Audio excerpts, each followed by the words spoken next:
சிந்திக்க ஒரு கதை. ஒரு நாள் பள்ளியில் ஆசிரியர் ஒருவர் தன்னுடைய குழந்தைகளுக்கு அறிவுரை வழங்கி கொண்டிருக்கக்கூடிய சமயத்தில் அந்த மாணவர்களிடம், உங்களுடைய அன்பை வெளிப்படுத்தும் விதமாக யாராவது ஒருவருக்கு ஒரு ரோஜா மலரை பரிசாக கொடுங்கள் என்று கூறுகின்றார்.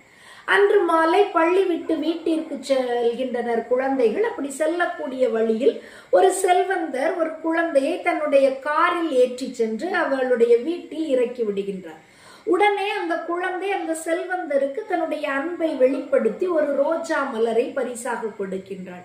ரோஜாவை பெற்றுக்கொண்டு வீட்டிற்கு சென்ற செல்வந்தர் வீட்டில் இருந்த தன்னுடைய வளர்ந்த மகனுக்கு அந்த ரோஜா மலரை தன்னுடைய அன்பின் பரிசாக வழங்குகின்றார். மலரை பெற்றுக்கொண்ட அந்த மகன் ஓடி வந்து தன்னுடைய தந்தையை கட்டி அணைத்து கொண்டு கதறி அழுகின்றான். தந்தைக்கு ஒண்ணுமே புரியல.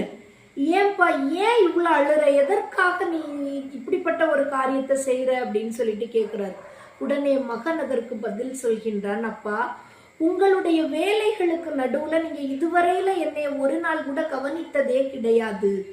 அதனால உங்களுக்கு என் மேல கொஞ்சம் கூட அன்பே இல்லையோ அப்படின்னு சொல்லிட்டு நினைச்சு இப்பதான் இந்த உலகத்துல நான் வாழ்றதுல எந்த விதமான பயனுமே இல்லை என்று சாவதற்கு முடிவெடுத்து தற்கொலை செய்ய தயாராகி கொண்டிருந்தேன்.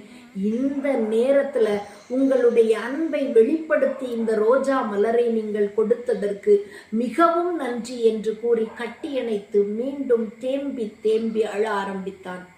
இது மாதிரிதான் சிறு சிறு விஷயங்களில் கூட நாம் நம்முடைய அன்பை வெளிப்படுத்தினோமானால் அன்பானது மிகப்பெரிய அற்புதங்களை நம்முடைய வாழ்க்கையிலும் நிகழ்த்தும்.